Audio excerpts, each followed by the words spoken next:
Olá, meus amigos, Deus abençoe você, seja muito bem-vindo. Estamos aqui em nosso curso de EAD, o curso de Mariologia, conhecendo um pouquinho mais a presença maravilhosa de Maria nas Sagradas Escrituras. Estamos aí conhecendo o Evangelho de São Mateus e nós vamos perguntar para São Mateus o que ele escreveu sobre Nossa Senhora e qual é o significado que ele nos dá. E um texto muito bonito para a gente dar continuidade hoje, Mateus capítulo 2, de 10 a 23, que vai falar da visita dos magos e a fuga para o Egito. E o texto diz assim, Mateus capítulo 2, de 10 a 12.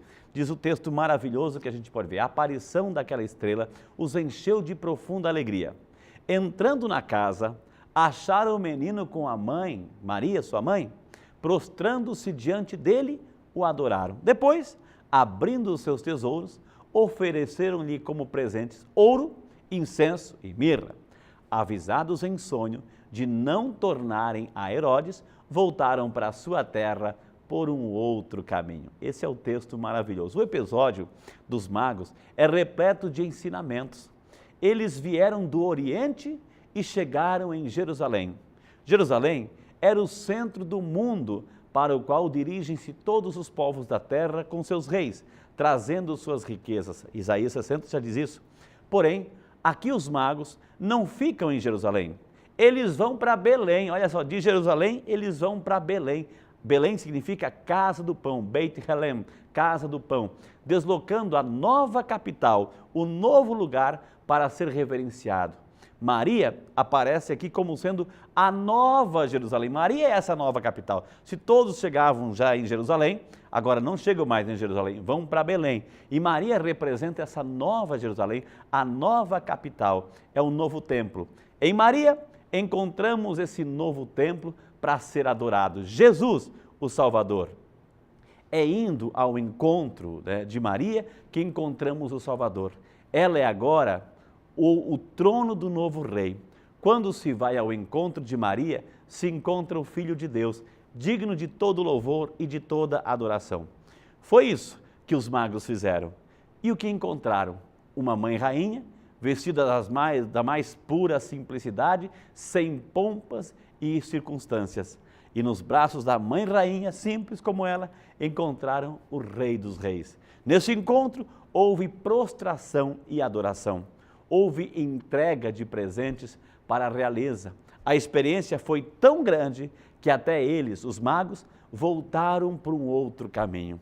Quando se encontra com Jesus, tem a vida mudada e transformada e nunca mais se volta pelo mesmo caminho, o caminho do antigo pecado. Começa a trilhar, depois desse encontro, por um novo caminho. Meu amado, minha amada, isso é muito importante. Muito importante porque nos faz recordar assim, cada encontro. Eu e você estamos fazendo, é claro, um curso científico, um curso de intelectualidade, ensinando, explicando, aprendendo sobre Nossa Senhora. Mas é importante, esse curso tem que nos levar à experiência que os magos fizeram, o encontro com Jesus. O encontro com Jesus, isso é fundamental. Se nós tivermos a oportunidade, cada texto que a gente lê, cada situação, cada desejo do nosso coração de se encontrar com Jesus, ótimo. Já fizemos também a experiência dos Reis Magos. É fundamental isso na minha vida, é fundamental na sua vida. Os magos foram se encontrar com Jesus. Importantes, pessoas importantíssimas. E eles ali se prostraram diante de Jesus. Reconheceram naquele menino o Rei dos Reis. Deram o presente e depois dessa experiência, eles não mais voltaram pelo mesmo caminho, foram para um outro caminho. Quando a gente tem essa experiência com Jesus, a gente volta por um outro caminho. Um outro texto também, que a gente pode perceber no Evangelho de São Mateus, também está no capítulo 2, é a fuga para o Egito. E é esse texto que a gente vai encontrar-se agora. A partir do versículo 13, Mateus 2, versículo 13. Depois de sua partida, um anjo do Senhor apareceu em sonhos a José e disse: levanta-te, toma o menino e sua mãe e foge para o Egito. Fica lá até que eu te avise, porque Herodes vai procurar o menino para o matar. José levantou-se durante a noite, tomou o menino e sua mãe e o partiu para o Egito. Ali permaneceu até a morte de Herodes, para que se cumprisse o que o Senhor dissera pelo profeta: eu chamei do Egito o meu filho. Oséias, capítulo 11, versículo 1. Vendo então Herodes que tinha sido enganado pelos magos, ficou muito irado e mandou massacrar em Belém e nos seus arredores todos os meninos de 2 anos para baixo, conforme o tempo exato que havia indagado os magos. Cumpriu-se então o que foi dito pelo profeta Jeremias. Em Ramá se ouviu uma voz, choro e grandes lamentos. É Raquel a chorar seus filhos. Não quer consolação, porque já não existem. Jeremias, capítulo 31, versículo 15. Com a morte de Herodes, o anjo do Senhor apareceu em sonhos a José, no Egito, e disse: levanta-te, toma o menino e sua mãe e retorna à terra de Israel, porque morreram os que atentavam contra a vida do menino. José levantou-se, tomou o menino e sua mãe e foi para a terra de Israel. Ao ouvir, porém, que Arquelau reinava na Judéia, em lugar de seu pai Herodes, não ousou ir para lá. Avisado divinamente em sonhos, retirou-se para a província da Galiléia e veio habitar na cidade de Nazaré, para que se cumprisse o que foi dito pelos profetas: será chamado Nazareno. Essa é a cena linda de Mateus capítulo 2, a partir do versículo 13, a fuga para o Egito. Nas cenas de adoração dos magos e fuga para o Egito, se repete várias vezes o menino e sua mãe, versículo 13, versículo 14, versículo 20. Isso reforça a real maternidade de Maria, não aludindo à paternidade real de José. Maria se mostra como uma companheira inseparável do Filho. Ela sempre acompanha o Redentor. Ela participa da vida humana e salvífica do Filho, sempre muito próxima e inseparável.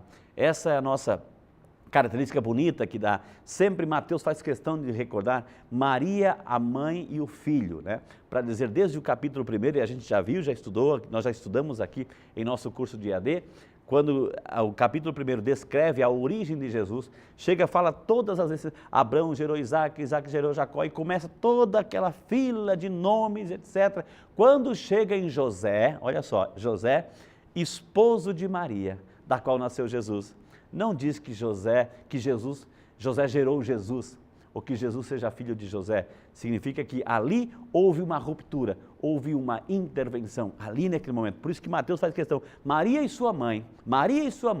Claro que José era o companheiro, José era o esposo de Maria, mas Mateus faz questão de dizer que José não era o pai biológico, porque Jesus nasceu por obra e graça do Espírito Santo de Deus.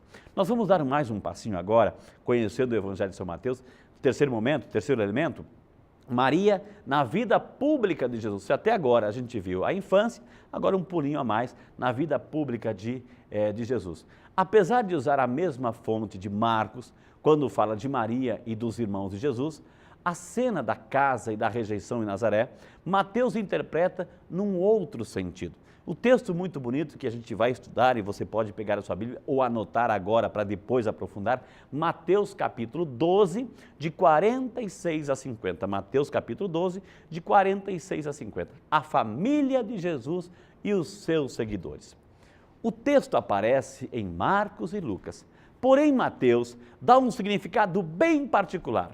Vamos analisar um pouquinho esse texto para entendermos a família de Jesus. Mas eu quero que você pegue a sua Bíblia agora, pelo menos acompanhe, a partir do versículo 46. Jesus falava ainda à multidão, quando veio sua mãe e seus irmãos e esperavam do lado de fora, a ocasião de lhe falar. Disse-lhe alguém, tua mãe e teus irmãos estão aí fora e querem falar-te. Jesus respondeu-lhe, quem é minha mãe e quem são os meus irmãos? E apontando com a mão para os seus discípulos, acrescentou, eis aqui minha mãe e meus irmãos, porque todo aquele que faz a vontade do meu Pai que está nos céus, esse é meu irmão, minha irmã e minha mãe.